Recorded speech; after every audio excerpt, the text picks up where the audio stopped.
All right, good morning. This is Eric Schachter. I'm the Senior Vice President of LendGen Mortgage, powered by NJ Lenders. We have a great roundtable discussion this morning. We have Rory Zipper, a financial planner. He's from Zia Financial, located on Long Island. We have Alan Abramson, longtime realtor down in Florida in the Delray Boca West Palm area. He represents EXP Realty. And we have Jared Kaplan with us, big time New York State real estate attorney. He was a partner in Kaplan of Kaplan and DiTrapani. So let's get started. We have a few questions to go through, and I'll start. I'll be the moderator, and we'll go around the table here. All right. So start with you, Alan. What would you say is one thing that separates you from most realtors, especially in your marketplace? So I spent the first part of my career in construction, doing aluminum doors, windows, and curtain walls. So in the construction business, it's all about the details. I mean, the little details make up the big picture. And, if you forget certain details, you get held up. And so the same thing with real estate.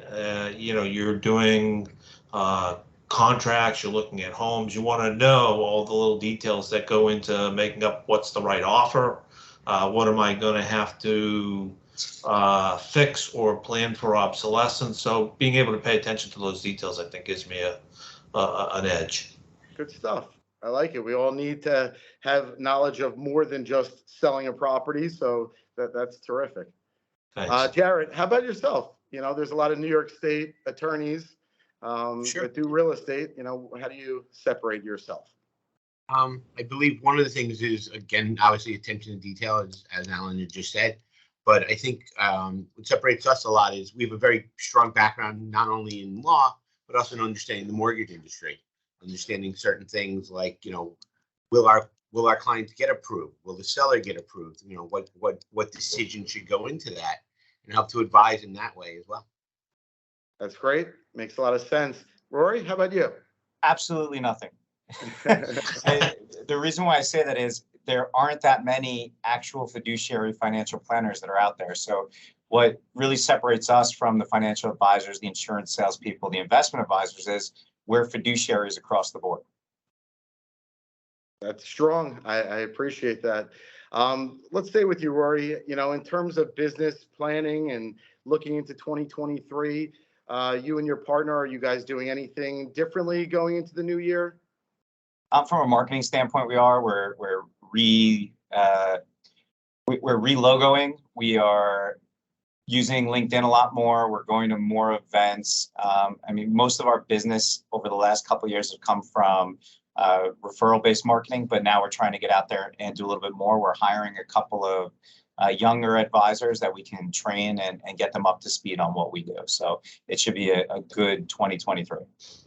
That's great. What, in terms of LinkedIn, social media, do you see Facebook or Instagram working better for you guys, or is it really LinkedIn is the focus? So with the problem we have with things like Instagram are everything is compliance approved. So by the time we get something cool out there to send, it's already 2 weeks too late. So LinkedIn tends to be better. We do have our Facebook fan page, our LinkedIn page, and we have the ability to push things through our website, but it's not quite as instantaneous as the post-millennials like it. So right. Snapchat and everything else. No, I hear you. Alan, for you, it's summer all the time in Florida, right, where you are. So, how does your mindset start to shift as the holidays go into this new year? Do you have plans for changes in your day-to-day business? The changes, it's just more relationship building, reaching out to current clients, past clients, really just keeping the conversations alive.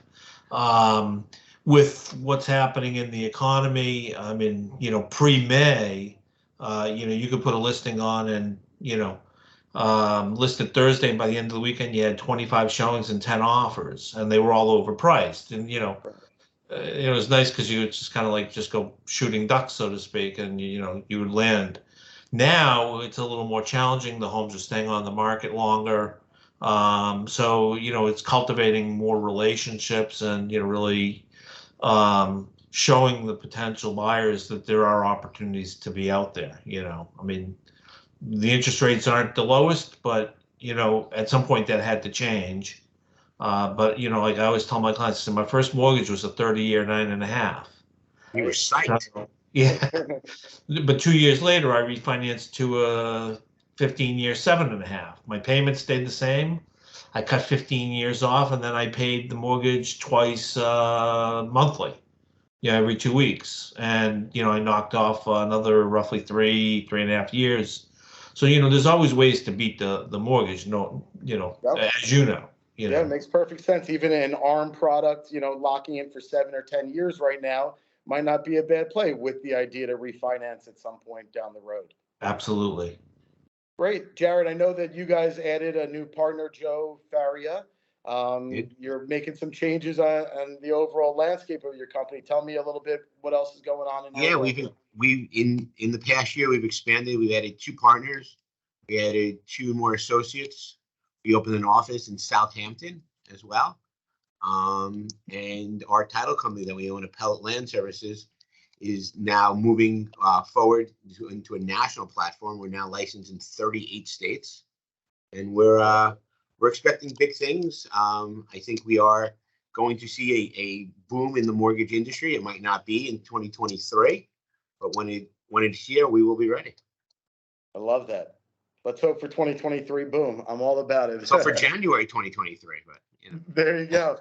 So Alan, comparing things in your market today versus pre-COVID and just, what you're doing differently, would you say that things are different in your world today and how you go about your business than pre-COVID? I mean, pre-COVID and now, I mean, sort of, I don't want to be shot for saying post-COVID if that's not the proper term, but I mean, we're sort of post-COVID because we're not in the so-called. You're in Florida. You were post-COVID a year ago. Okay. Thank you. So it's kind of normalized out. I mean, when COVID came, I remember having a listing on the beach and I couldn't show it because they weren't letting anybody through. And now that things have, I'll say, more normalized, it's kind of going back to the pre-COVID days where, you can show the homes and get buyers in there and stuff like that. So, hopefully the market will keep, getting stronger and stronger. And, the inventory levels are starting to come up. So buyers are having some more options. And, I'm looking forward to 2023. There we go. Yeah. There we go. Rory, what about you? What are you doing differently in business today, or your, practice is doing differently than what you were doing 3 years ago? Yeah, so pre-COVID, it was a lot of in-person meetings. Since COVID, we are 95% of our meetings are through Zoom or other video conferencing systems. So that's helped our business a lot in the sense that now we don't have to make sure that we're scheduling perfectly to see a husband and wife at the exact same time. Now one can be at their office and one can be at their home or vice versa. And we're able to do those meetings that we would not have been able to do in the past. Plus, we now have clients in Seattle, New Mexico, Texas, Florida, and there's sky's the limit on where we can be because of that. And that's awesome because, as you guys know, a lot of people are moving, right? All of our New York clients are now either in Florida, North Carolina, Arizona, Texas. They all got out of town. So it makes it a lot easier for us. And you and your partner being in different states, has that impacted you, or that's just been great? That actually has helped us out. So now my partner moved from Long Island to Florida, and it gave us a whole new perspective because now he's dealing with everybody that's down in Florida. And for the older individuals in Florida, they prefer us to be in person. Right. So it definitely helped out from that aspect. Good stuff. Jared, I don't believe Kaplan and Kaplan ever shut down during COVID. You guys were in the office the whole time. So, do you see a difference besides some of the things you stated already pre-COVID versus today? Yeah, I mean, things are certainly easier. We were, again, we qualified under essential businesses, under insurance, and with banking. So we also found that I think one of the hardest things was just the number of people who touch a file. Was so hard with people who separated, so everyone eventually came back. We did a lot more running around during the early days of COVID, closing in people's driveways and, in their backyards and stuff like that. So that's a little bit different. But yeah, I mean, we're still running around, but not, differently. Got it. Alan, this is a tough market as we're discussing. I see you get up at 5:30 every morning. You're already posting stuff on social media. How do you motivate yourself every day to have this passion and drive that I see? The early bird gets the worm, so to speak. Sorry. When I was in construction, I was always up at 5, out the door by 5:30, and in my office and shop by 6, and getting trucks on the road at 7. And so I kept that kind of structure to my day where I do my stuff. I don't have to load trucks and make sure trucks are getting out the door, but I look at the morning time as my time. And then, come 8 o'clock when you can kind of start jumping on the phones and doing other things, then, so I segment my day, and I try and keep it somewhat organized to, help me, maximize my time. It's always hard because you always have the I don't want to say the distractions, but the things that come up in, managing a deal, or you've got appointments and they can only meet you at a certain time, but yet you want to make that time your time to do, either social media or reaching out to people. So you're trying to stay structured, is the name of the game. I like it. Consistency across the board. Then your clients know that what they're getting as well, and it helps you establish a good day for yourself. I like it. Right. Rory, again, same question for you. Having a partner like Ken, does that help motivate you? Do you motivate each other? Do you motivate yourself? What does your outlook look like? So I feel like we both are very good at motivating ourselves, especially with families and kids and dealing with that stuff. But no, it's great because we can do a morning call, pump each other up, get everything done. And it's not even motivational, it's more accountability. Having that other person holding you accountable definitely makes you strive a little bit harder to get everything done. Great. And Jared, same for you. I mean, obviously you have a lot of people that you've taken on and new, partners. You have a lot to really look up to. How do you motivate yourself to have these, people respect you so much? Well, I think one of the things is, all my partners are rainmakers. So everybody's constantly out trying to, get business and network and whatever else they can do. And I think just by that and being in the environment, it helps to motivate each other to try to, the energy and the buzz. And, it's that's what gets everybody, up and running around. Got it. So I'll stay with you, Jared, in terms of influential people in business, things that have driven you to, where you are today. Is there one person that jumps out at you or is in your mind that has positioned you for this success? I think I've been very fortunate. I've met a lot of great people in this industry. My father was very influential in the beginning when I first started, coming from a large firm in Manhattan to a smaller setting. He really taught me the business and, who are the people. You got to make sure we stay happy throughout the transaction. And he's been certainly a very big part of what I've done and accomplished. That's great. Bart definitely could put on a show at any closing and make people laugh. It definitely always made for a good transaction. Still use some of his lines in closings. There you go. How about you, Alan? Anybody that sticks out to help pave your path in your career? I guess there's a lot. There's certain people that have said things along the way that just always stand out. And, I closed a condo on the beach in Boca, and it's at the Addison. The Addison is just south of the Boca Raton, which was formerly the Boca Raton Beach Resort. And so it's full service concierge. And so we met the banquet manager, and one of the things he said that really stuck out was the answer is always yes. The only question is when and how much, and I use that. I mean, I've always been that way with my clients, always yes, let me see what I can do to get it done. Or if I don't know the answer, yeah, let me find out and get back to you. but the answer is never no. I like that. Yeah. Hotel restaurant management, that was my background before getting into the mortgage world. And it was just that, it was exactly it. Making people Right. happy, making them smile. Everything else will work itself out. Yeah, exactly right. So Rory, it can't be Ken Barron is the most influential person. So tell me, who's your most influential So person? I would say that the two most influential people for me, the first one would be Corey Schneider. When I started in this industry, I was a insurance/investment salesperson. I was not I wasn't a planner. I wasn't a fiduciary advisor. And Corey Schneider taught me the value of actually planning in this industry, which was awesome. The second one would be Howard Cowan, who actually was the person that brought Corey into the industry. Howard actually passed away a few weeks ago, but he was the top general agent in Mass Mutual, holds every record possible. And his way of going about recruiting, building a business, and really client relationships changed the way that I went about everything. So I like it. That's a great story, and I'm sorry for your loss. Thank you.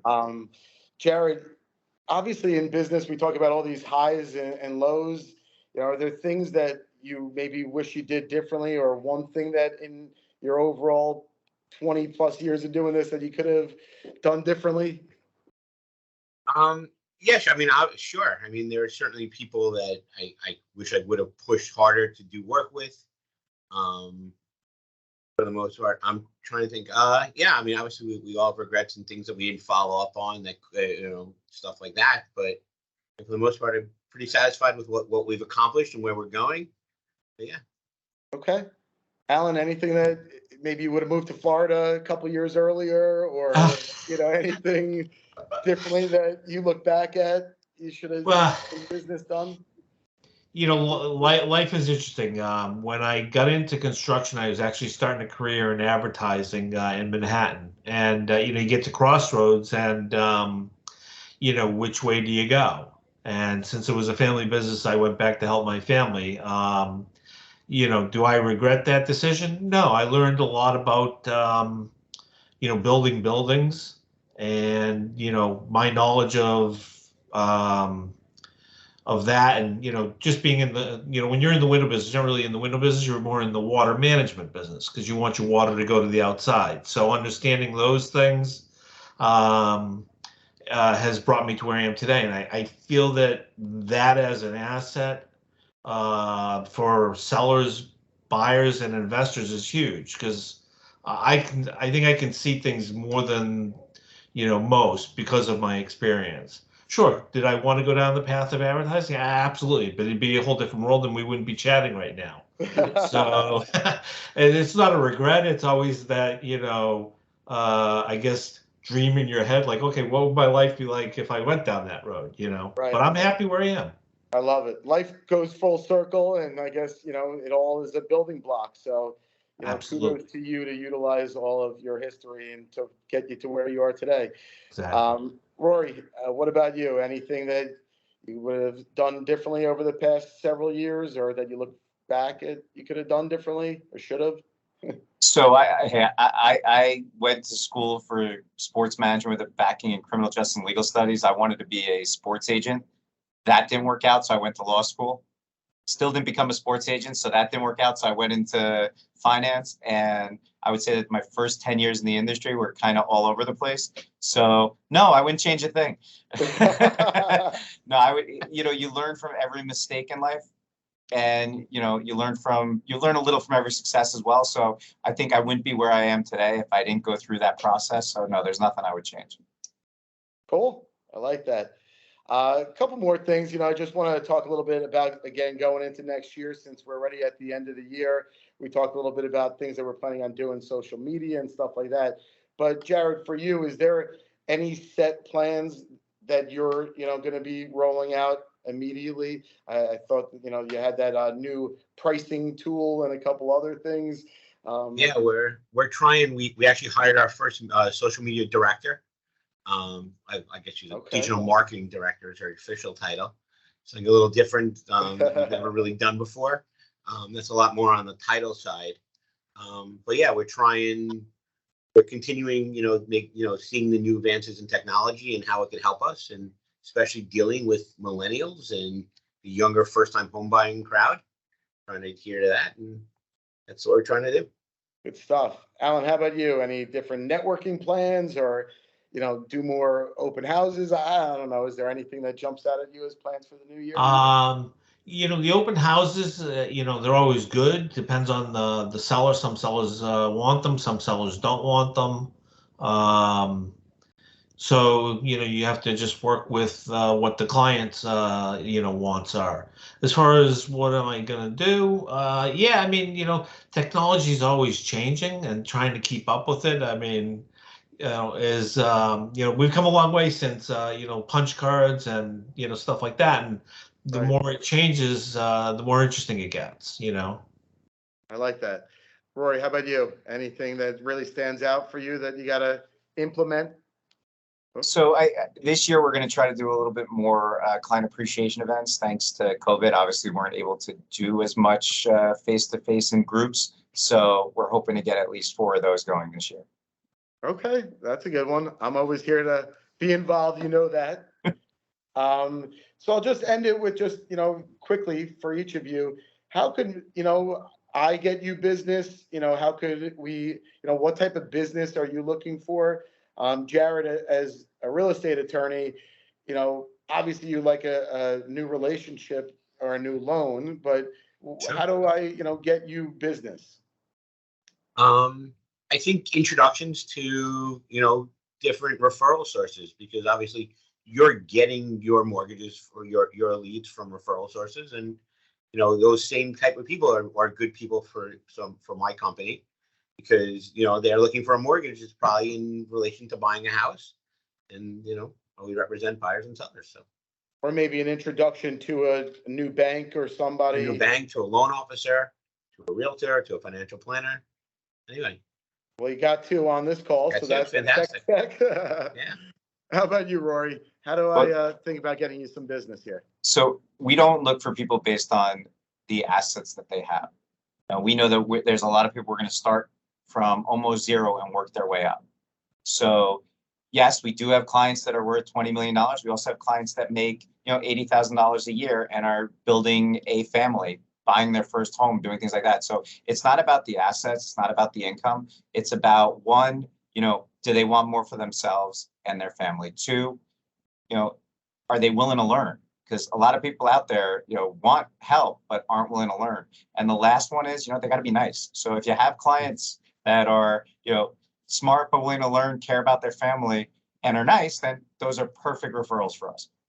I'm going to look for those in my pipeline, but I think that's a great setup there. So I like that. Alan, how about you? Well, nice is always good. Makes Right. it more enjoyable to I work agree with nice. The potential client. Working with you, Eric, I know you do all your work on the front end, so that whenever you give me anybody, they're going to be pre-approved, and the deal is going to get through the end zone, and we're getting the touchdown, so to speak.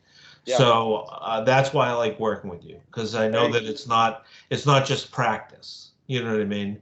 And as far as a listing, is that always more attractive, knowing somebody that wants to list their property or somebody that wants to buy? Listings are always preferred. I mean, the so-called quote unquote list to last. But I mean, buyers, whenever somebody has a need, I'm happy to fill it. I have a buyer that started looking at homes, and he's a year out, but he said, "Look, can you help me find a rental? Between now and then." Absolutely. And I mean, look, when I was in construction, I had a guy come into my shop, and he said, "I need somebody to fix my sliding glass doors. Nobody wants to touch it." So I took it on. It was probably a $500 repair. And it turned out he referred somebody to me, and it was a $100,000 project. So you don't know where you're. Never know. Exactly. And where is your ideal market, just so we're clear with the audience? So I cover primarily Boca Raton, Delray Beach, and Highland Beach. I live in Delray Beach, so it's close. But But beyond that, I have clients all the way down to Miami Beach, Brickell, and all the way up to Jupiter. So, it's going to kind of keep it rhyming, Miami Beach to Palm Beach. I love it. And, the other thing that I'd add is I don't just do residential. I understand commercial. When I had my business up in Boston, I was signing construction contracts, so I'm very familiar with that side, and so I have that in my so-called repertoire as well. Love it. Well, Yeah. I can't thank you guys enough for taking the time. Thank Again, you. Thank Eric. you, Alan. Thank you, Eric. Rory, Jared. It was a pleasure. Eric. And Nice meeting you happy guys. holidays You to as your well. families. Yep. Happy Take care, holidays. guys. Thanks Happy again. Thank you. Happy holidays. You got it, guys. Bye now.